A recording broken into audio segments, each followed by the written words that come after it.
Listen, you've got to appreciate anything technologically that comes out of Zimbabwe. You look so much better than Ian Harmer when I podcasted with him. His freaking technology sucked ass. But you guys are in the same bloody town. Well, it's I think it's the time of day and the age of the computer, maybe. I don't know.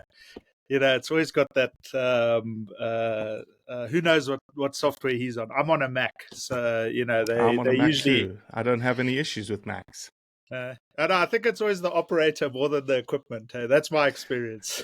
Well, I was going to WhatsApp you going, holy shit, if this works and Paul Hubbard and technology come to a perfect marriage together, we're going to be in good business today.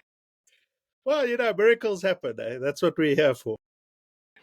So, man, so good to see you, my friend. You're one of my favorite people to talk to in Zimbabwe. Oh, well, that's very kind, man, Robbie. Thank you. It's There's good only to see like you 4 as well. people I want to talk to in Zimbabwe, so it's like, one of 4. Well, at least I'm on the list, good or bad. Paul Hubbard, I have a sneaky suspicion. I know that you have been, you're a very busy man, but then at the same time, when you say I'm a very busy man, I'm very envious of your lifestyle, because I do remember at one time you telling me, Robbie, I work about 6 months of the year, and then the other 6 months of the year, I read and I write. Yeah. And I'm like, fuck, okay, this boy's got things like squared away. Like, but then I come to like, when to schedule this podcast, you're like, look, let me look at my calendar. 3 months from now, I'm available for you. Will that work? I'm like, what the heck?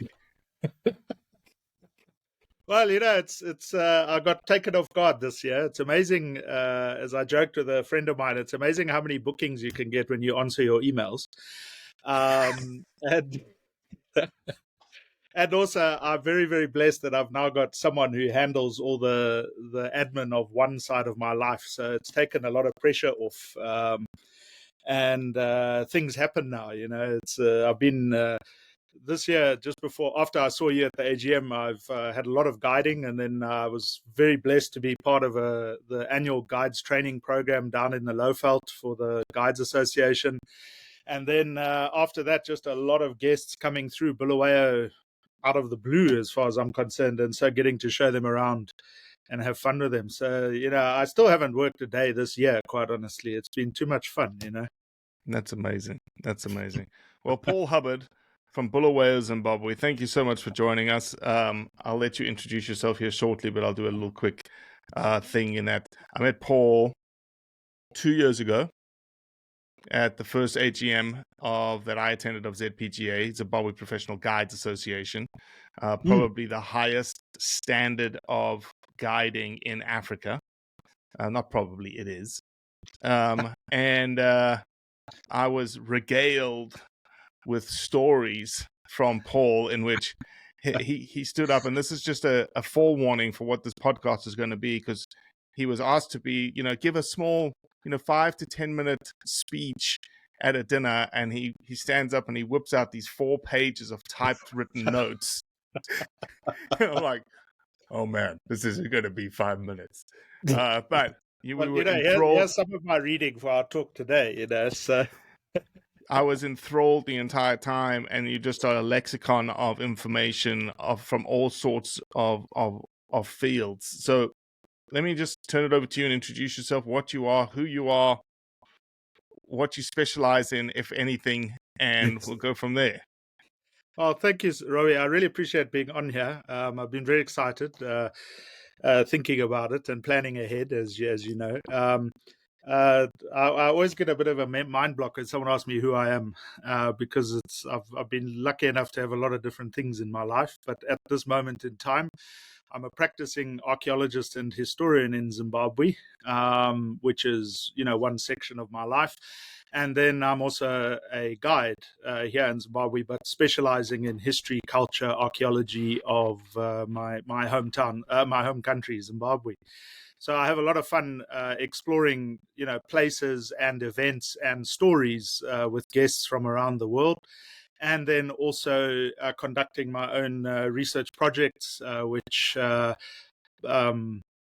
again, mainly focus on Zimbabwe. In my life, I've managed to work all around Southern Africa, from Zambia, Malawi, Mozambique, Lesotho, Botswana, and a few other places besides. But Zimbabwe's home, and as I've gotten older, this is where I spend most of my time, and just it's a great place to live. And I really, really think it's one of the best places to do what I do in terms of history, culture, and archaeology of this country is just phenomenal. And that's about it as far as professional life goes, I guess. Fantastic. You hunt or don't hunt? I did quite a bit when I was younger, but I don't do much anymore. My brother-in-law's a hunter, so every so often I bug him to let me accompany him, but just to observe and appreciate the tracking and the exploring and all that sort of stuff. He's very long-suffering, I have to tell you. He was one of my tutors, for my guides license and stuff like that. I've never ever done my full proficiency, simply because I just don't want to. It just doesn't fit the model of you, and for everyone to understand. And I say that with it's all due respect, right? Because the full guides license at ZPTA, the reason I said it's the gold star standard in Africa, is that in Zimbabwe there is no differentiation of somebody who takes safari guides or walking, ecotourism, photographics, and somebody like you who would take like archaeological walking tours as a full person, full proficiency, full guide, versus a professional hunter. You have to go through the same things. So you would have had to shoot buffalo, you would have had to shoot elephants. So just to clarify, I don't have my full guides license as Zimbabwean law stipulates, by going through that whole process. Correct. I did my shooting. I did quite a bit of hunting when I was younger, and I've shot, big game except for elephants. And, it's an entirely personal thing that I just don't want to shoot an elephant. I've been on elephant hunts and thoroughly enjoyed it. I just don't want to kill one myself. And, I've had long discussions with friends who are fully qualified and, a bit of soul searching and stuff like that. And what's quite fun is a lot of them say, oh, what's wrong with you? Go and, just get it out the way. And I said, no, I like them too much. And for me, a lot of the guiding where I work, one of my blessings is that I always get to collaborate with other guides. And that's how I set up a lot of my tours. If we're going to go walking in areas with dangerous game and stuff like that, it's much more fun to go with someone who does that as their full-time job in life. And then we just share off each other. You know what I mean? Brilliant. And, I don't feel a lack in that. And like I say, it's always an entirely personal thing. I have no objections to anyone who does it. I don't stand on a soapbox and decry it or anything. For me, it's just, it's an entirely personal thing. And I get good-natured ribbing from a lot of the guys, but it's also a decision from many of my peers and my mates and fellow guides and professional hunters, and they respect it. They just say, well, that's it. And you just crack on and, you carry on, which I'm always very thankful for as well. Nobody mocks me for that decision or anything like that either. Except Dave Carson, maybe, right? Dave, well, he's actually been the most supportive, but he just said, you're going to become Zimbabwe's oldest learner guide. And I said, no, there's a couple of guys who are still ahead of me there, And one of the jokes that I've had with Dave is I said, no, I want to change I said, rather than me going to shoot an elephant, I want to work on changing the whole system of guides licensing here. And we introduce a mid-tier one where you get qualified as a driving guide and then you're left alone. If you want to carry on to become a walking guide, then that's a different thing. And he just think that he's listened to me and then just said, okay, we'll talk about it. And that was the thing, but it's a hell of a thing as well. And I just have fun with it. And, because to me also, I would rather, quite honestly, when it comes to being a pro guide in Zimbabwe, whether you decide to go into hunting or photographic side of it, it's one of the most incredible qualifications. I have a couple of degrees and stuff like that. And I keep telling them, when you get your full proficiency, you should get a cap at the end of it. Quite honestly. Because how long does it take typically people? 4 years?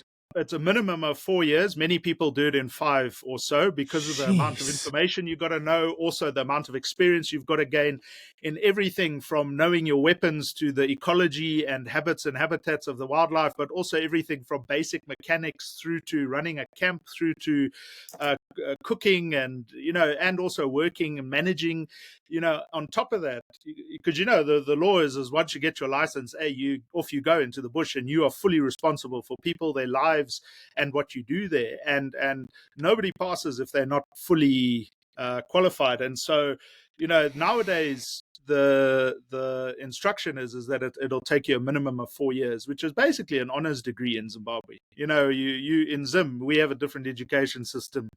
But I did my honors degree in 3 years, but generally it takes you 4. So I always tell them you should get an absolute minimum of an MSc when you finish your guide's license. Yeah. And indeed, there's a couple of universities looking at trying to do that at the moment, but there's no. I haven't heard any actual movement simply because of how the law and everything is set up for how you are registered as a guide. But honestly, it's one of the greatest professions in Zimbabwe at the moment, and also one of the most highly regulated and exceptional. When you get your license, you are among the top of the top in our part of the world.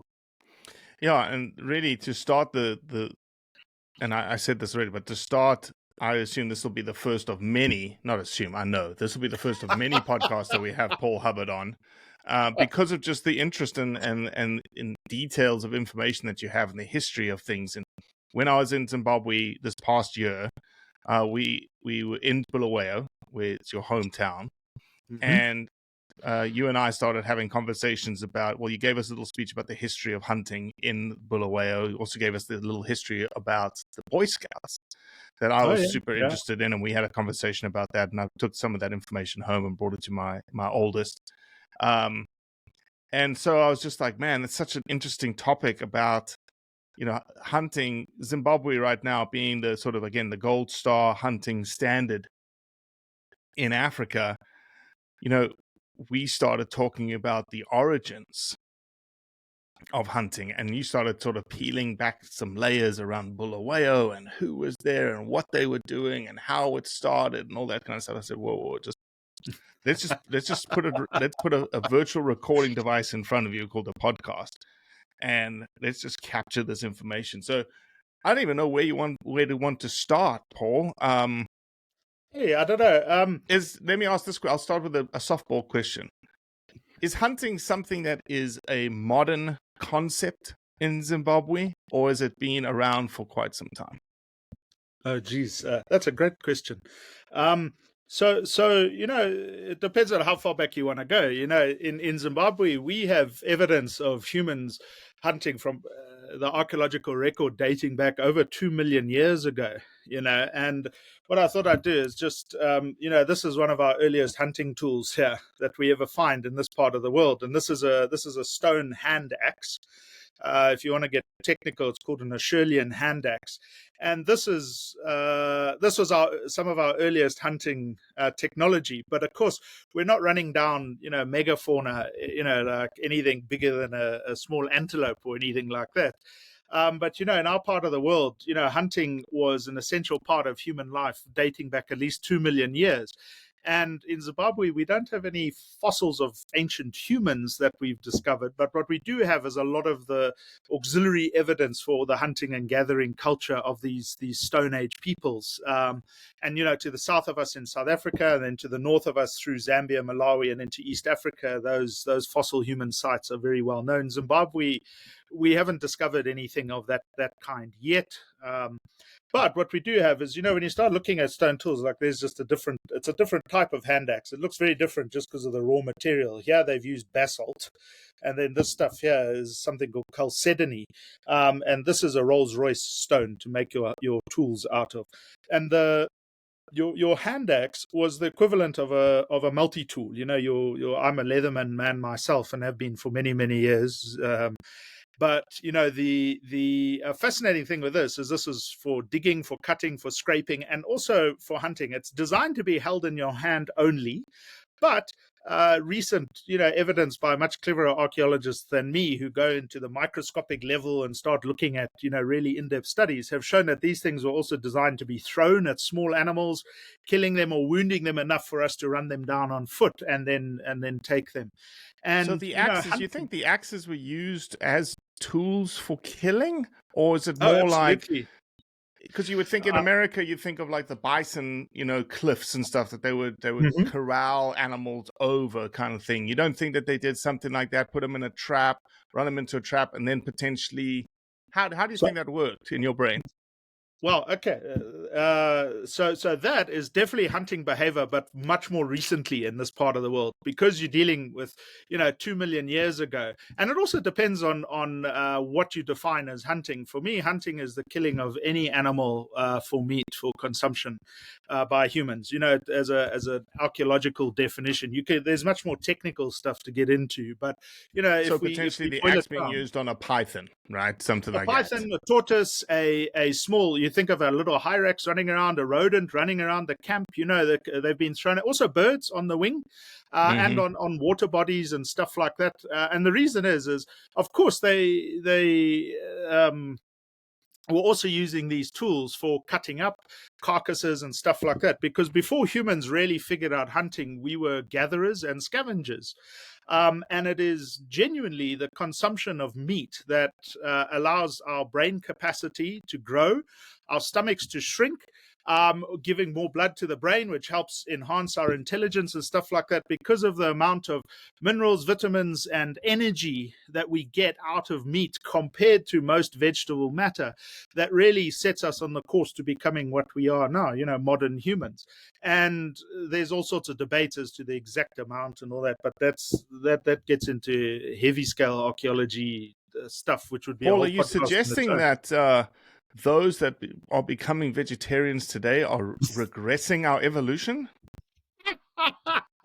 So let me just tell you something. So that's a great question, actually, because vegetarianism, as we understand it today, as a movement and all that, is really, to my mind, and I don't knock them. I have Well, friends who are neither do I. vegetarians for various reasons. But one of the things is our bodies and our digestive system, and also what our brain needs from us, is most easily gotten from meat. And of course, with our modern technology, that's what humans are great at, is technology and changing it to suit what we need. You're getting all the supplements and stuff to help vegetarians. But vegetarianism as a movement, as we understand it today, actually comes out of the Industrial Revolution, and especially Victorian era Britain and Europe. And that is also where the modern ideas of animal rights movements also emerge, because you have the development of this leisured class who start to um, they've earned money. There's others working in factories and stuff like this, and they start to question what are our ethics, what are our social mores, and you start to get this huge awakening of various cultural narratives. And two of those very important ones are, for the purpose of this discussion, is the idea of vegetarianism and also the idea of animal rights. And this is because of the horror of how animals were being treated in Victorian England during the Industrial Revolution. The poor horses being forced into precarious situations with pulling transport and coal mining and stuff like that, as steam power starts to replace them, and the mass culling of these animals when they're no longer needed. This horrified people at the time. There's a couple of very fantastic books I've got somewhere in here about that sort of stuff, and how it really does shape the modern world, because we start to see a different connection to animals, both domestic and wild, no matter their form or function. And it's a very Western European thing that then gets spread out around the rest of the world, owing to colonization and Do you think the colonial. leisure lifestyle afforded people the opportunity to think about things like that? To an extent, yes, because if you are struggling for survival, you do not think of animals, and I'll be very broad here. Understand is that they are a resource. that has to benefit you in some way. Even the keeping of pets, as we understand them today, with these treasured young ones, be they dogs, cats, or anything else that we have as pets nowadays, as something that's consuming resources within your life. You have to have a certain amount of money and leisure to be able to afford this. And again, it's not to say that people didn't have pets in the past. There's lots of archaeological evidence of how animals were revered and respected going through ancient Egypt into Paleolithic Europe. Even here in Africa, animals, they were a resource, but they were also well looked after and regarded. There's a whole bunch to unpack there as well. But certainly the way, again, that we see people keeping animals and pets and stuff today, to me, is quite fascinating from an anthropological point of view as to I grew up on firstly on a mine and then on a farm. And that certainly does not make you very sentimental towards animals in one regard, but it also teaches you a lot about how to look after them and respect them and revere them, for what they are, and not to be cruel, not to be exploitative of the animals, but also to understand that in our modern world today, most of the animals that we come into contact with outside of a wildlife thing must have a purpose for us, whether it be food or other raw materials for industry and so on and so forth. And we're seeing the rise of alternatives all the time. But that then has other economic consequences. And where do you go from ecological consequences? Oh, absolutely. Again, our farm was a mixed farm where I grew up, and we had everything from what do you call it?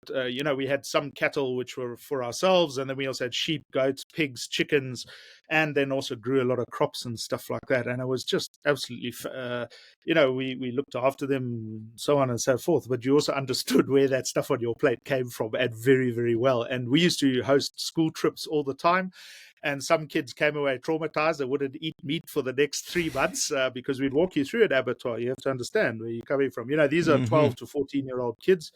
And it wasn't like we were trying to shock them. It's just, this is understand, where stuff comes from. And in some ways, I think in the modern world today, ignoring some of the issues around things like factory farming and things like that, that's not stuff we deal with necessarily down here, with one or two exceptions in Zimbabwe.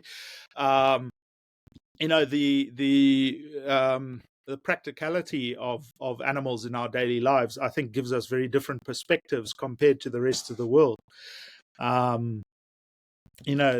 dog is a pet, but it's also something that has to hunt, or it has to protect you, or it has to look after you in another way. That's how we look at them. And of course, you love them and you look after them, but it's a and it's difficult for people to, I think because we're so insular in societies today, though we're supposed to be, given the technologies that we have at our fingertips, we're not supposed to be insular.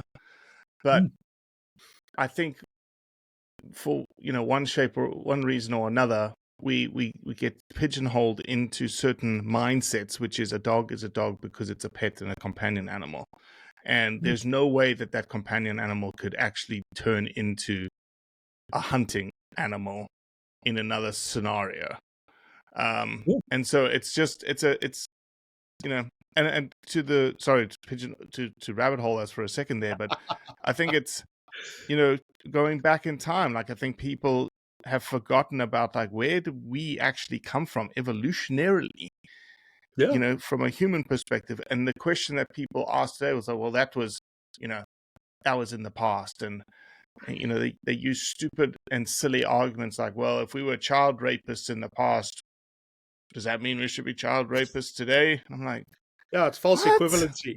Yeah, it's complete false equivalency. Yeah, it's crazy if those sort of comparisons are made, And of course, from my perspective, especially as an archaeologist, what fascinates us a lot of the time is seeing how people interacted with animals throughout the past. It was hunting. Hunting was a major form of our interaction. Animals were a resource, plain and simple, for a couple of million years in our part of the world.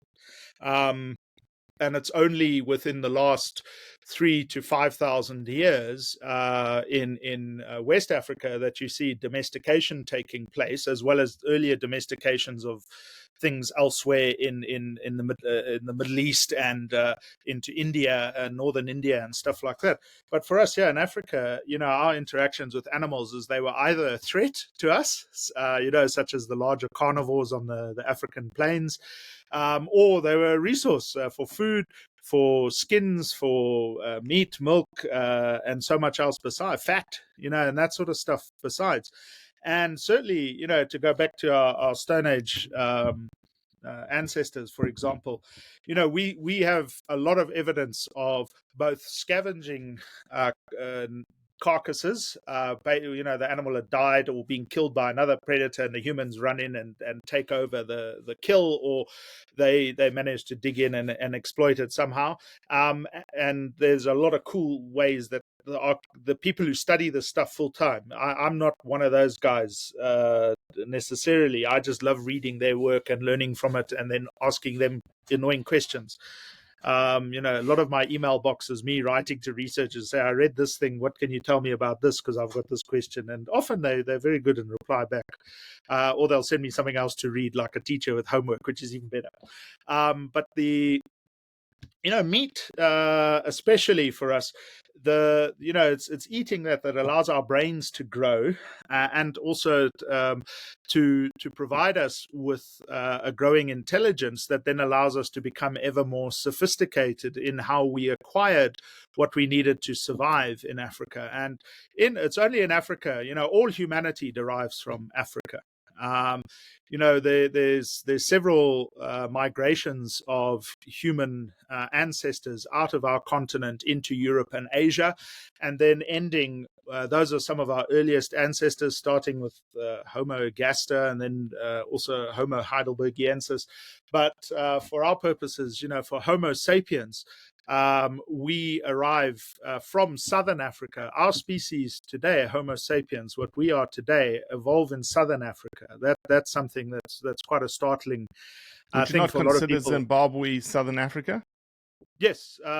So even though we don't have any fossil remains of humans, that's doesn't mean that stuff wasn't happening here. But at the moment, all the direct evidence in the form of the changing bones, especially the skulls, and postcranial remains, especially looking at the development of this amazing thing here, the wrist, and also your ankle. Those are two physiological features that modern humans have that are very different in many ways to our earlier ancestors, allowing us full upright posture and also bipedal walking, although that develops much earlier on in the human thing. But there's physiological changes. So it's only in South Africa at the moment that all that sort of direct physical evidence of the skeletons and the skulls and all that sort of stuff has been found, and then moves on up. And then there's also in Malawi, they found some archaic Homo sapiens, as they call them, which is these guys who they look like us, they behave like us, but their brain capacity is not quite there yet. They're still a few milliliters off. And then Homo sapiens remains start to appear up in, there hasn't been a lot of research in the areas from northern Kenya through Sudan into Egypt into modern Homo sapiens, but there has been a lot of stuff in the Levant, in the Middle East, and in Turkey and into Europe like that as well. And there at the moment, there's always arguments over dates with archaeologists because new research is always updating and changing that sort of stuff. But very broadly speaking, definitely by 60,000 years ago, we were in Europe, from having traveled from southern Africa beginning around 150,000 years ago, ending up in Europe at least by 60,000 years ago, Asia within 55 or so thousand years. It gets very rapid once they've crossed that barrier between Africa and Europe and Asia. And then, of course, humanity spreads out around the globe, arriving in North America. Again, there's been so much exciting research there recently. When I was at archaeology, we were told there were no humans in North America before before 10,000 years ago. Today, there's recent researchers pushing that back to maybe as much as 14, 15,000 years ago. It's really cool. The more we learn, the more we don't know, and the more we have impetus to discover. But it's on that move that our primary way of life, the only thing that allowed us to colonize the world, as it were, to spread out and make Earth, the whole planet, our home, is hunting and gathering. It's there was a seminal book came out in 1968, which is still one of the most widely quoted works on this whole topic, which is called, rather sexist, but called Man the Hunter. And that looks at different hunter-gatherer societies around the world, both at the time, both past and present, and how hunting was an essential part of life, and not just for food, but as a social cohesion. It was something that allowed people to bond, both in the act of hunting, but also in the sharing out of what was hunted, and also sharing in the promise of life that the successful hunt also gave. On top of that, a lot of ritual and religion that has developed over the last 60,000+ years around the world is centered on aspects of hunting and animals within our cosmology. We use animals to think with, and that's because we hunted them. If you don't know and understand an animal, you cannot hunt it. Hunters are some of the greatest conservationists, in the sense that they know and understand those animals and those creatures and their habitats, their behavior and their environment better than many researchers ever get to in their whole lives, because they're spending the time. And they're also having to develop a whole set of knowledge and skills that is as ancient as we are. Sorry, I'm meandering on. Paul, now. what is your... No, Paul, what do you... Maybe let me poke a little bit and ask if you had an opinion. In these old hunter-gatherer tribes 60,000 years ago, do you believe everybody... Obviously, there were some gatherers. Do you believe everybody was a hunter? I have my own opinions. Go ahead. No, sorry. Your own opinions are? I have my own opinions in that I believe, we have hunters and gatherers. Certain people in the tribe were gatherers, and I don't believe, some historical evidence suggests that wasn't just a purely female task, nor hunting was a purely male task. It might have been the majority male, majority female. There was certainly a little bit of crossover, but I don't believe that everybody was a hunter in the tribe. I believe that there were certain people in the tribe that were very good hunters. I believe there were people in the tribe that were almost like beaters, the guys that helped the hunt.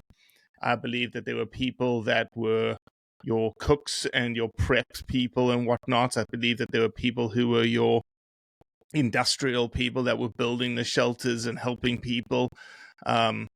And the reason I say that is, people today in our modern culture, people say, well, losing hunters, we're only such a small percentage of the population, whatnot. I said, but in my brain, we've been that way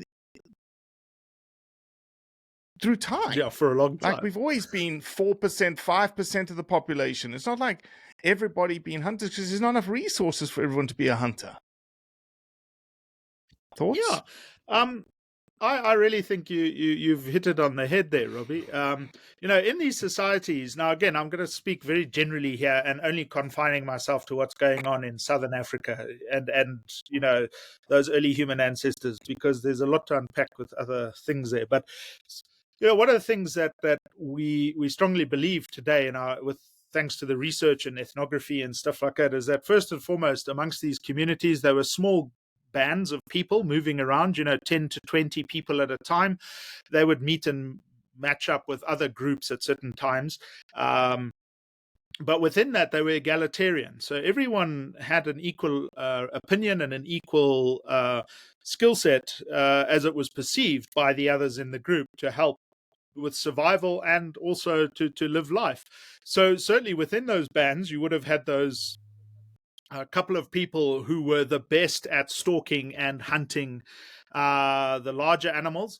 And then there would be others who would, as you pointed out, would be running along to either to learn or to also function in other capacities as a beater, as a spotter, just to go along to help carry stuff back to the camp, once they've butchered the carcass after a successful hunt, to carry meat back, or to run back and tell them, hey, you find us here, we've killed a giraffe, you all come and live next to this giraffe until we've eaten the whole thing, Absolutely. And one of the things that's quite interesting is research done amongst the hunter-gatherer peoples in southern Botswana, especially the Naron of the southern Kalahari in the 1880s, showed that what would happen is there was no leader in the group. What would happen is that when you're going out on the hunt, you're the best hunter, so you're in charge for the duration of the hunt.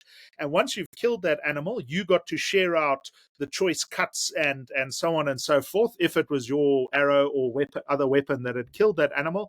And then after that, everything was back to square one, where you all just at the same status once again. And you didn't get any extra credit in day-to-day life just because you were the best hunter. It's not like you would automatically be the leader of the group. We do see that start to change in a later period of African history, which is something we could talk about another time or today, whatever, called the Iron Age, which is some of your hunters assume leadership status amongst the group, and their whole reason for being the leader is partly because they know how to hunt and hunt well. And hunters were revered and respected in the society because, you think of how much knowledge they had to have in order to look after the people. Now, just as a quick aside, we always say hunter-gatherers, and I jokingly tell people that when we talk about these sort of, pre-industrial people is another way of thinking about them. But one of the things is that I always jokingly used to tell my students was that we should call them gatherer hunters, simply because gathering implies that you're picking up wild foods especially focused on plants. Okay, so that be fruits, roots, nuts, seeds, so on and so forth. And then you're gathering them, and then you have to process them, cook them and do whatever else to make them edible. And hunting specifically refers to killing something to eat it. Now, if you're an anthropologist, gathering also includes the harvesting of smaller animals, such as, your little reptiles like lizards, tortoises, so on. Fishing is its own category. And again, some of the earliest known fishing equipment in the world comes from our part of the world. So we were, really having a good life here, hunting, fishing. And then, unfortunately, the Iron Age arrives, and we get put to work here in this part of the world. Life becomes tough. But the tilling our fields and all that sort of stuff, it becomes only someone else would have thought that would be an improvement on life. But so gathering and so anthropologically, but to me that's also quite a bit of hunting. So absolutely, women were hunting in the sense of killing something as a food and other resource, but also I think there's been a blindness in certain research that's been done into these hunter-gatherer communities, because until very recently, almost all the researchers were men. So of course we're going to look at men as the hunters and see them as the most important and all this sort of stuff. And it's only recently with lady archaeologists and historians and other researchers coming up that it's like, oh, sorry, there is gender. Yes, no, and that's just a wonderful thing, because I can tell you now, since I was at university, which is 25 years ago now, the amount of stuff that I've had to update in here, because I learned it then, and now we're getting new researchers also getting challenged by people that I talk to at conferences, and it's like, oh geez, I had some baggage there that I didn't know about, so I better upgrade my knowledge here. But gathering, as an aside as well, there's been research done on this, once again stretching from the 1880s until the 1950s, especially amongst the hunter-gatherer peoples of southern Africa, especially in Botswana, Namibia, and northern South Africa. So those collectively are the San people.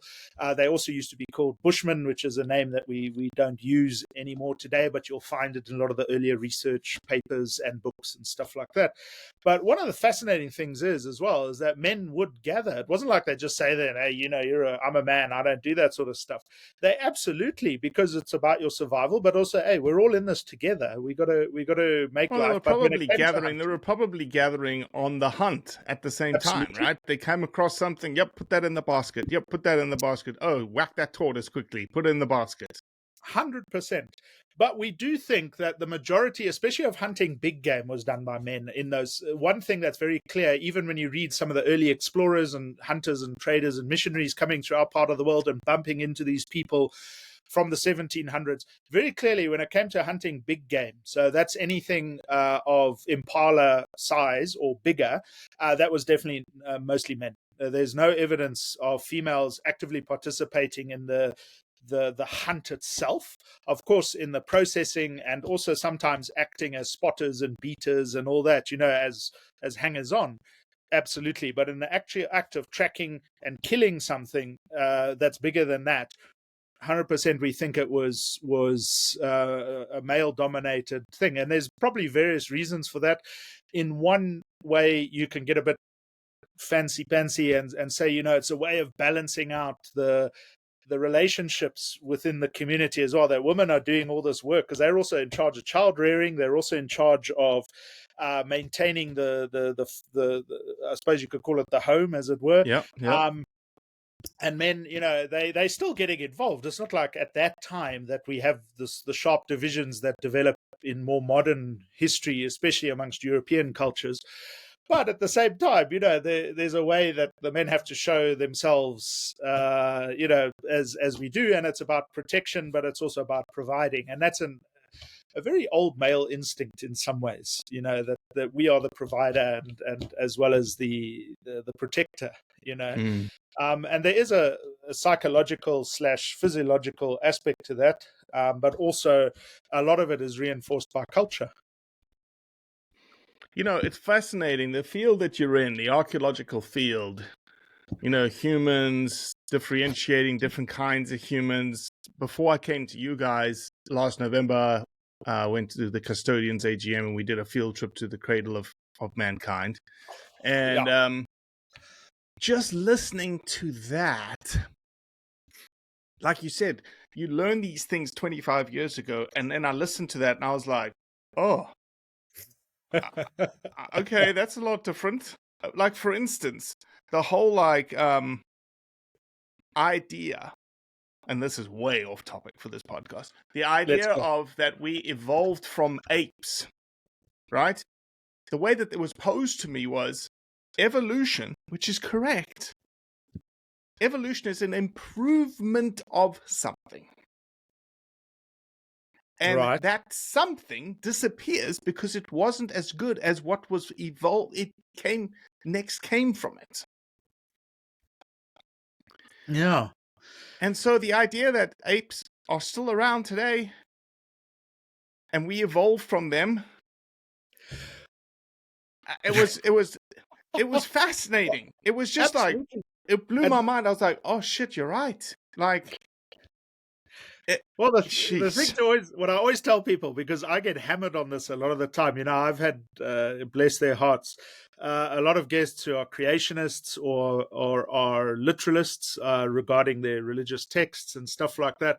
And one of the ones that we end up having is a lot of discussion about what is, do I believe in evolution? And I said, well, I believe in it the same way I believe in gravity. I know it's happening. It's like it's a physical force.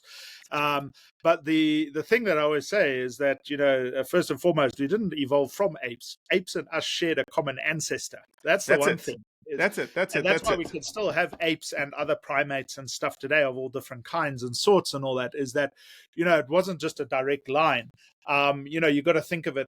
Our family tree is a bush, really. There's so many forks in the road stretching all the way back as far as the first multicellular life on this planet.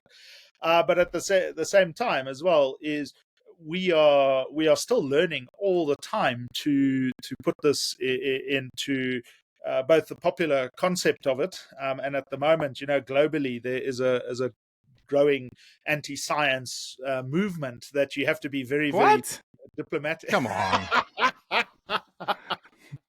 and we're seeing massive pushback. And in archaeology, geez, like I promise you, I get it in the neck a lot, even online. I've disengaged from certain places now, media platforms, because I'm just tired of not shouting, actually, trying to have a discussion, but being shouted down.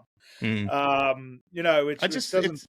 I divulged us into evolution and creation, but what I was trying to get at is how the science is constantly evolving and improving and whatnot, right? That we thought this was 25,000 years ago.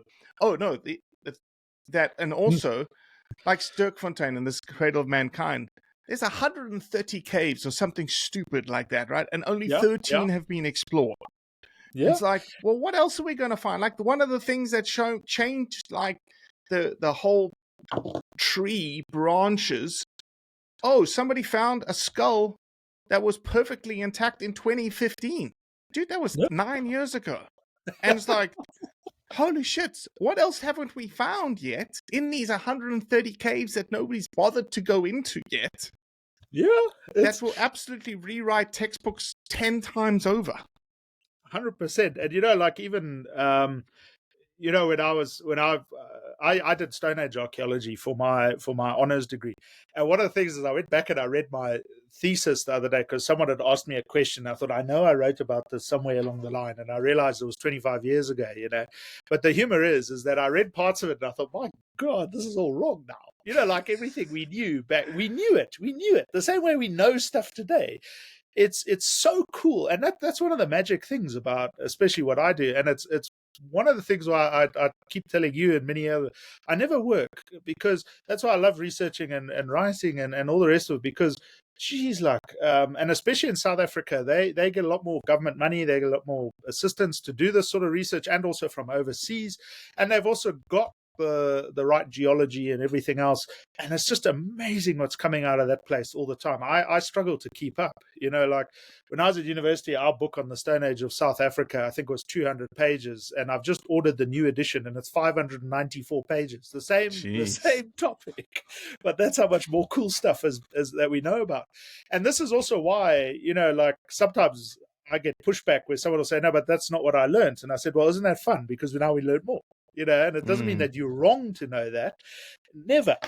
Here's the chance that we're going to explore this together and get something new out of it as well. And that is always, oh man, that's why I love guiding as well, because I get guests ask me the best questions, or I get guests who know more than I do. And then, boy, oh boy, then I'm in your face, like I really, really need to know what you know. And we're going to pull this thing apart and chat about it. And that's part of the humor, All right, where were we? I've forgotten now. We were nowhere. Yeah. Let me ask this question. Maybe a couple of anecdotes. Do you, in and around Bulawayo, are there cool areas that show Iron Age sort of civilization, hunter civilization, or maybe before Iron Age? Like you've been talking about these axes, the Stone Age. Are there places in and around Bulawayo that you're just like, man, this is, what we found and what we think it is? So there's 2 World Heritage Sites within 20 minutes drive of Bulawayo. So the first one is the Matobo Hills World Heritage Site, which is to the south of Bulawayo, and that's this big granite area that has been inhabited. Did the name change? Because I always thought it was Matopos. That's right. So Matopos is the old colonial name, and it's actually a misunderstanding of what the pre-colonial name was. So the name of Matopos is, I use both interchangeably because when I, they both names are stuck in my head. So Matopos is, you've got to imagine the early white guys coming up here and they ask, what's this area called? And they get told it's Matopo.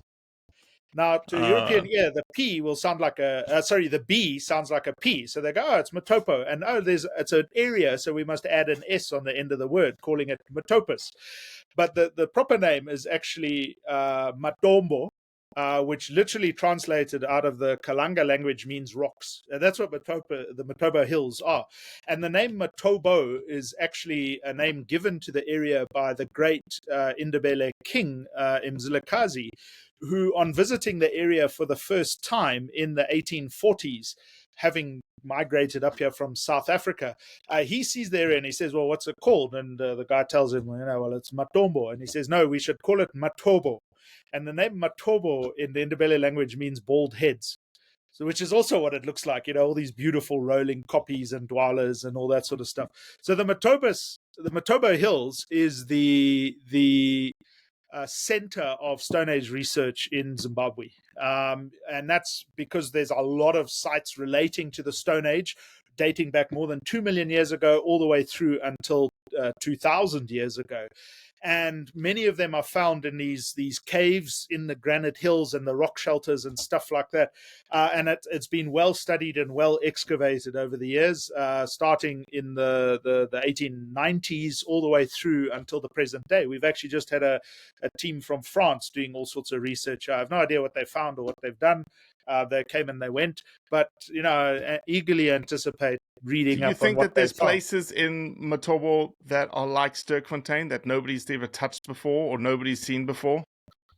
Or do you think it's already, most of it's been explored? No, geez, in Matobo Hills, one of the other outstanding remnants of the Stone Age culture is the rock art of that area, the hunter-gatherer rock art. And Matobo Hills is recognized by UNESCO as having the densest such concentration of art in the world. To put it in perspective, there's more rock art sites within the Matobo Hills. Now Matobo Hills site is 60 kilometers wide by 40 kilometers long, okay? There's more rock art in that area than the entirety of Western Europe. Jeez. In terms of just sheer numbers of sites. Of course, not all of it is as delicate and beautiful and all the rest of it as you see in Western Europe, but just the sheer quantity of sites, because people have lived there and hunted and lived there for so long. And then in the Matobo Hills, the amount of research that's been done has always focused primarily on the area that is covered by the national park, which is less than 30% of the entire Matobo Hills area. So for sure, there's an enormous quantity. I myself, every year I go out and I just walk and I'll talk to the community and I'll meet the chief and the headman and get permission to go into certain areas. And I'll do a walk and I'll say, oh, this one isn't in the records, because I have a copy of the database of the Matobo Hills. And I'll say, oh, this is a new area. Let's go and look here. And, in my lifetime, I think I've visited more than, in Matobo Hills itself, more than 1,500 rock art sites. And of those, 500 were new to the database, that I've reported and amazing. And that's just rock art. All archaeological sites in the Matobo Hills, I think I've reported more than 700. And how far is Great Zimbabwe from Bulawayo? Long way. Great Zimbabwe, long way. It's only 4 hours drive. 3 if David Carson's driving. And then is this a Is this a Bulawayo wangy kind of conditioned road or a good road? No, this is a very good road. Okay. So in Australia, geez, I should know this. It's about 350 kilometers by road. Okay, so that wouldn't be one of the other sites that you were talking about around. No, Bulawayo. The other site we're talking about is the successor to Great Zimbabwe, also a World Heritage Site, and it's where I did research there many years ago as part of a big international team. It was so much fun, and that's a place called Kami World Heritage Site. So Kami is the second largest collection of stone ruins in southern Africa, after Great Zimbabwe. And Kami was initially started as a trading post, and then it grew up to become the capital of a massive empire that covered most of southern and western Zimbabwe, half of Botswana, and almost the whole of northern South Africa. It was a really, really important thing. And these guys were trading with the east coast of Africa, initially with Swahili Muslim traders, and then moving on to trading with the Portuguese. And the Kami Empire, outside of, which was centered on Kami itself, outside of Bulawayo, survives from around 1420, thereabouts, until it's destroyed by fire in 1642. And that was in a war with the Portuguese, and that's another story. It's a really cool story as well. But the Portuguese had come here for 2 reasons, which was to find gold and to find ivory. Mm-hmm. Which takes us, because that's one of the sources of wealth for Kami, was why Kami gets put where it is, where Bulawayo is in southwestern Zimbabwe today, is because we were on the edge of 3 crucial resources. It was salt, to the west of us, which is from Makgadikgadi in Botswana. It was the massive herds of elephant in what is today Wangi, Victoria Falls, Barotse land. They controlled the hunting and trading of those animals, as well as lots of other wildlife. We always focus on ivory because it's in the news and it's sexy and it's cool, but there was a lot of other wildlife being hunted and traded at that time. And then also Kami was in the middle of one of the biggest gold belts in Zimbabwe. So they had these three crucial resources for trade that then allowed them to grow, among other things. And then the fourth resource was cattle, but that's another story as well. So Kami is Iron Age, and that is where we found, like during some of our research there, we found a lot of tools for hunting, things like this. I don't know if that's in focus or not, but that's little spear. That's an arrowhead. Little arrowhead. Sorry. I point out this is not from Kami. It's not like I've been looting relics or anything like that. Just in case there's question. Even the stone tools, all right? Those are legitimately held. But we also find things like this. You can see the size. These are hunting spears. Okay, and you can see from the size and shape of it, it's designed to be driven in, because you see how much it tapers in. It's designed that it's driven in, you twist it, and then you pull it out very easily. So it's like it does like a corkscrew like that, you see. And this is also of that period as well. It's not from Kami or anything like this. This is a modern replica. I had a blacksmith make me many years ago in the rural areas, because I had a drawing of one and I wanted one. And that was a fun thing, getting to blacksmith with him and learn that. But that's another story. So these sort of things are, so what's kind of amazing in our part of the world is that, these are just for fun. Just to go back slightly, where did I put it? It was in my desk. There it is.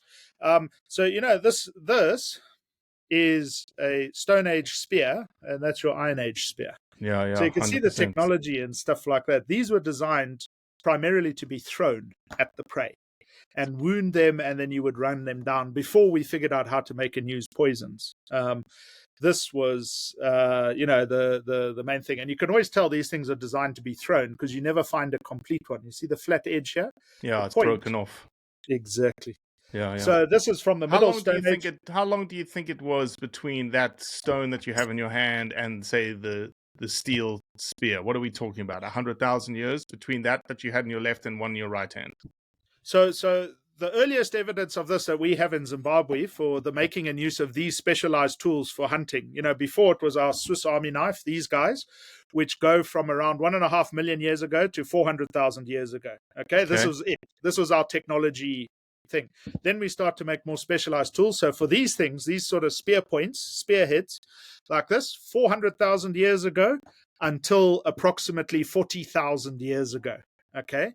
And do you think poison is in that time frame? Have they figured out poison? Do they put poison on those stone arrowheads? Oh, that is such a cool question. Now you're singing my song, because I helped a research project on this several years ago. So what's very cool is we don't know exactly when people start to make and use poisons in their hunting and equipment and stuff like that. But at the moment in Southern Africa, some of the oldest known evidence for the manufacture and use of poison is over 60,000 years ago, which is just amazing to me. This is high technology here. We don't think about it, but poison is not just as to make a poison that is useful for hunting is not just a matter of finding a plant and rubbing its sap on the edge of the thing and then hopefully sticking it in the animal. It's a whole production process. You got to depending on what you're using. Are you using plants? Are you using reptile venom and stuff like that? Are you using a combination of them? And also, are you using other aspects? You got to prepare it, then you have to apply it, and then you have to use it. So it's quite high technology. So 60,000 years at least, we know that they were using various types of plant materials, and there's a whole list of them. One of my favorites is there's various Acacanthera, there's also various Euphorbia species. On top of that, and how they know this, there's a researcher in South Africa called Marlies Lombard, who's just one of the most cool archaeologists in the history of ever. and she is just one of the gurus on the Middle Stone Age ever in the world, Okay. not just for Southern Africa. And her and her team, they have a very cool lab and all the rest of it. And they have done absolutely microscopic analysis on residues on the edges of some of these tools, and been Whoa. able to separate out and identify, at least down to genus, not necessarily the species, of Poisons different that come from poisons. plants. Holy Yes. shit. That's And they've amazing. done some incredible work on this, and also other early hunting techniques, as well as other cool stuff as well. She's one of the gurus ever, and she's so kind and generous with her knowledge and time. And one of the things is so in Zim, we start to pick up these sorts of things like this from around 400,000 years ago. But there hasn't been that sort of residue analysis done on material from Zimbabwe yet. But there's no reason to assume that we're not in the same time period from 60,000 years ago or so. But of course, it would be amazing to get the money and opportunity to look at some museum collections and do that. And one of the cool things is by the time so from 40,000 years ago to 2,000 years ago, that is it for hunting. That's what we need. What is Okay. that? So just to give you an idea of size difference now, Yeah. So this is a late Stone Age flake. The late Stone Age in Zimbabwe kicks off from around 40,000 years ago until around 1,500 years ago. And this is very simply would have been embedded into a reed or a very thin stick or something like that. And then it would have been liberally coated with poison down here. And this was part of an arrowhead. And also in the late Stone Age, this is your spear points like that. They're tiny. It's like the size of my thumbnail. It's not necessarily anymore the implement being the killing agent, but rather the poison. It's the delivery agent, not the killing agent. Exactly. And the toxicology that's been done on some of this stuff is just incredible. And especially in Zimbabwe, we identified more than 40 plants, as well as about 20 different reptile species, snakes, frogs, and such like that could be used for poison, as well as a couple of other surprising things that were used as poisons. And a lot of the poisons were neurotoxic as well, so they affect the nervous system, and a lot of them affect specifically, they shut down the diaphragm. So there's also this very famous story, that these hunter-gatherers would shoot their arrow into the animal and then run after it for 5 days and stuff like that and eventually die. Some of the research done in this country has shown on those, and also in South Africa recently, has shown that some of these poisons, you have between 5 and 20 minutes and you're dead if enough of it got into the bloodstream from the initial application. And some of these poisons are incredibly long-lasting. There's one in the museum collection that we have that was collected 80 years ago from a modern hunter-gatherer, in Wangi area. And they took confiscated his hunting equipment because he had been convicted of poaching, and they gave it to the museum. And that poison is still active today on the end of that thing. So this stuff had a long shelf life because it's made into a thick paste and applied on the back. So why do you think they went from that technology to that iron spear that you have in your right hand? Why would they need it if the things were doing so well? So how the Stone Age comes to end in Zimbabwe is because of a mass migration of people from West Africa into Southern Africa in something that's known to archaeologists, anthropologists as the Great Bantu Migration. And this is a movement of people out of the area today that is Niger, Cameroon, Central African Republic, that sort of area of Africa. We don't know why they start leaving there, but they leave out of there. They go northwards into what is today the Sahara, and then also throughout Africa. They come down the west coast through the center of Africa and down the east coast of Africa. And these Bantu people, as they're known to us, it's not a racial designation. It's just a classification of these people moving in. They are agriculturalists. So when they come migrating down through Africa, this is what introduces agriculture, both crops and domestic animals. It's also what introduces the making and use of metals in society as well. And that's iron and copper at that time. So this is kicking off from around 2,500 years ago in West Africa. For us here in Zimbabwe, they reach us 2,200 years ago. So it's 300 years to travel down that whole. That distance is the equivalent of going from San Francisco to New York. Okay, in Jeez. terms of movement of people, it's basically expanding the mainland America, And what's amazing with this is it also brings in the new technologies of making and using pottery, and then on top of that, building houses. And these people are very different. They have a different language, religion, physical appearance, and all that. And they migrate and they settle here. So a lot of these hunter-gatherers who were in the Stone Age, some of them adopt the Iron Age technology, so they just become farmers themselves. Some of them marry into the farming communities, and then that's the end of it. Some of them resist, and there's violence and fighting, and one or the other side wins in those early days. And then finally, some of them say, no, to hell with this, we don't want anything to do with you people, and they move into areas that are not suitable for farming. And so it's a very complicated time, that period from around 2,200 years ago until about 1,700 years ago.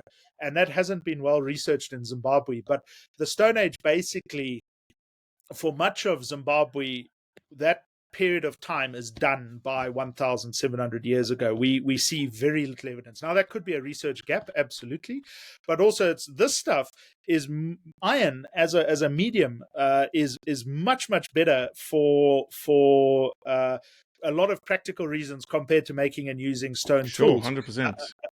It stays sharper for longer, and it's also easier to resharpen. You have to, once these things get blunt, you can do something called retouching. This point in my hand has actually been retouched here on the edge. You can see where it's sort of been, the edge was flat, and then you can see there's these chips along the end here where they've tried to sharpen it like that, but it hasn't been very, very useful. Secondly, also iron comes with a greater status, which might have helped it become more quickly adopted by people in this part of the world. We all like new technology. I'll tell you now, I'm an anti-example of that, because up until like 5 years ago, I didn't have a smartphone. I was a very happy Nokia user. But they don't really make dumb phones the way they used to. So now I had to upgrade, and it's been a learning curve, still is. But the humor is as well is. That Iron Age, we know it's a migration of people into this part of the world. And funnily enough, that area I was talking about, Metopus, is in southern Africa. It's where we have some of the earliest known evidence for the existence of domestic animals and iron and pottery as well, all dating back at least around 2,200 years ago. The rest of southern Africa kicks in from around 2,000 years ago. So what also happens is some of these people, these hunter-gatherers, instead of becoming farmers, they actually become pastoralists. So they take on domestic animals, and they use pottery and stuff, but they don't settle down and farm, growing crops and stuff like that. They become nomadic pastoralists and move around this part of the world. And Metopus is where we have evidence of both existing at one time, pastoralists, agriculturalists, and hunter-gatherers all at once. And what's fascinating is you distinguish their material culture, the things that they made and used in different ways. But what's cool is every single one of them also has evidence for always hunting in the natural environment as well. It never disappeared. Never. And hunting is both, if we, for the Stone Age, it was a way of life. Once we get into the farming communities, hunting remains an essential component of life. But the emphasis is slightly different. It's generally speaking, it's not just about subsistence anymore. Hunting was about raw materials. So yes, we still want the meat, and especially because, if cattle especially were prized possessions. So you're not just going to kill a cow. Asset, right? You're just not going to kill exactly.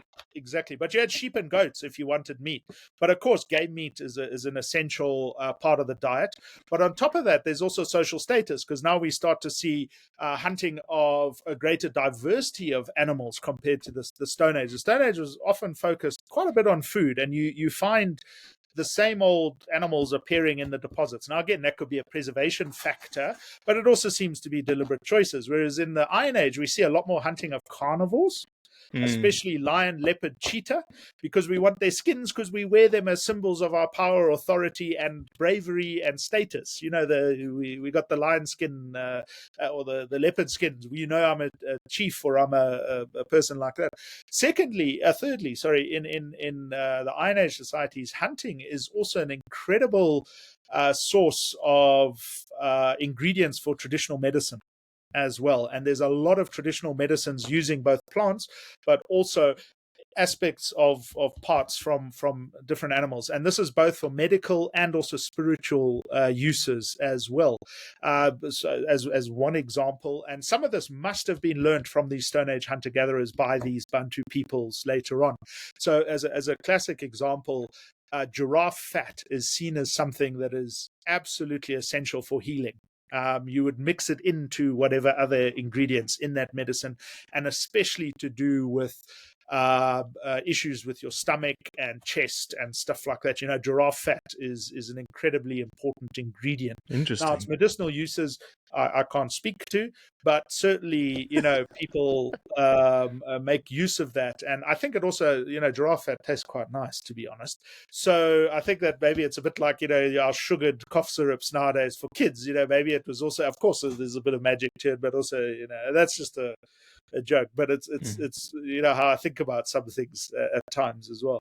And then, also among the Iron Age communities from 2,000 years ago up until the time of colonization in the 1880s, hunting was also essential for trade goods as well.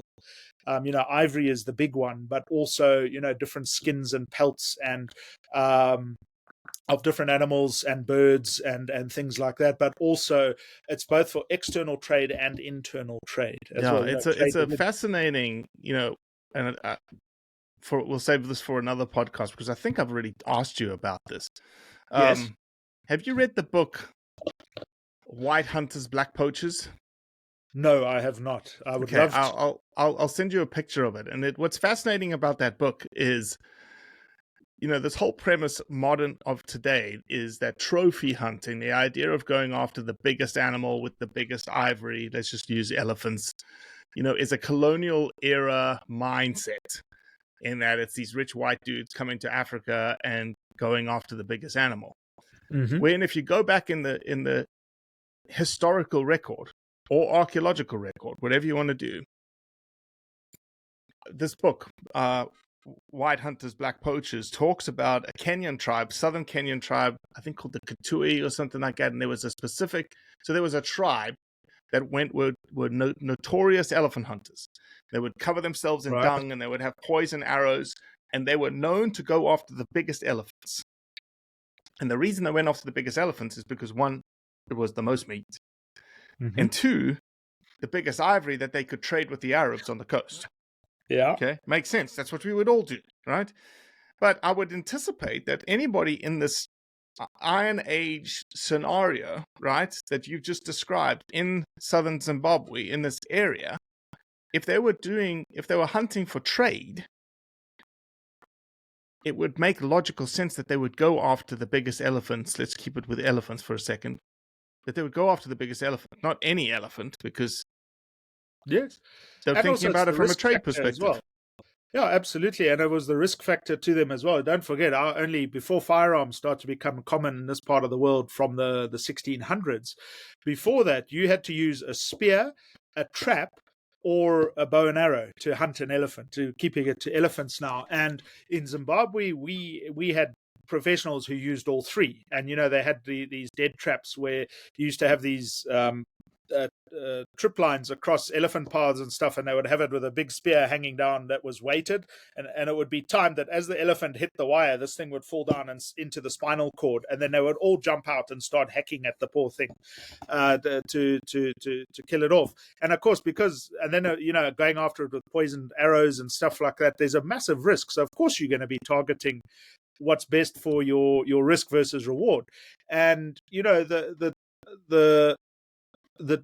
the difference, I guess, is maybe it's about the amounts of offtake, but we do know that from the 1700s onwards, elephants were being hunted on a massive scale throughout southern and eastern Africa from the 1700s to feed the insatiable desire for ivory in Europe and Asia and India as well. But on top of that, as the new technology of firearms makes its way into the African interior, elephant populations become targeted. And again, it was always about trophy hunting. And this is something we could always talk about on another thing, because I'm busy writing up a paper on this, is the activities and methods of ivory hunters in this part of the world from around 1700 to 1900. It's that 200-year period, because it just fascinates me, the techniques and all the rest of it, but also the amount of stuff being ivory especially being exported out of this part of the world was phenomenal. Thousands of tons a year. And in this pre-colonial times, to the extent that today, trophy hunting is irrelevant, in my opinion, in terms of ivory offtake. And yes, everyone wants a big pair of tusks and stuff like that. But in my experience, and certainly with the people I've been fortunate enough to meet, because I guide hunters as well, like once they've finished their hunt and all that. And it's absolutely fun because, I don't judge. I don't have any skin in the game, and I love to hear their stories and, and we're seeing a huge shift now as well, where it's not just about the trophy in the sense of the tusks. It's about, the story. It's about the experience. It's about the camaraderie. It's also about what they're contributing back to conservation by paying these massive fees to come and kill an animal that we have a lot of. And that we, and again, that's another, I'm sure I'll get some hate mail for even putting it that way, but the fact of the matter is that trophy hunting, what is a trophy in an elephant today? We're seeing people's attitudes shift. When I was a kid and we went on an elephant hunt, everyone wanted the feet to make waste paper baskets on, which seems rather barbaric today. But we had one in our house for years, and you didn't think anything of it. You know what I mean? Yeah. It was part of the elephant. You don't waste. That was the rule. And the ivory, we actually it was a PAC, so the ivory went to the government. And the what is also the point of ivory in today's modern world? The hunger for ivory is another fascinating topic to me. Like, what is it for? What is it, and why do we want it nowadays? It's not just it's a commodity, but it's also a deeply embedded commodity in blood and fire. In some ways, in the history of ivory hunting, and quite honestly, again, it's another deep topic. That is of great interest to me as well. Yeah. Well, Paul, I know I've taken up way more of your time than we might have anticipated. But fascinating stuff, man. I'm just, I know we'll do this again, and lots of other things to talk about for sure. If people are interested in, you said you've written a couple of books, maybe if they're coming to Zimbabwe, potentially hiring your great services. Where can people find you, bud? Well, since you're getting used, you are responding to emails now, so maybe. No, I've got someone responding to emails for me. They're much more professional than I am in that regard. I'm useless at correspondence. I warn you. No, well, I've got a website which is hubbardstours.com, where there's a lot of that, and there's a contact form there, or you can use the email address info@hubbardstours.com, and you'll be speaking to Tracy, who deals with all my correspondence. And if it's something that you need to talk to me directly about, then just say that, forward this on to Paul, and she does that. But for bookings and inquiries and all that, then I've also got there's a website called academia.edu. So if you search for my name there, Paul Hubbard, you'll see I've got a page there where I've uploaded a lot of my publications and writings, and also unpublished stuff which is in preparation, and you can download them for free. You just need to create an account on the website, I think it is.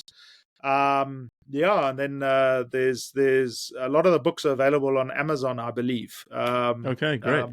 I partner with a I own a publishing company, but I partner with someone who handles that side of life. My job is to produce the book, and their job is to sell it and share it with the world. So there's a lot of stuff on Amazon. They're all little guidebooks that I've written, and then there's a couple of big books coming out this year on history and Amazing. archaeology of Zimbabwe. So it's very cool. Like I told you, I've never worked a day in my life, and I don't intend to start now. It's exceptional. Pleasure. Exceptional. Well, thank you, Yeah. Paul. Much appreciate you. Can't wait to do this again. Okay. Same here, man. Thank you so much for having me, and I really appreciate it. And to all those who listen as well, really appreciate it. Thank you.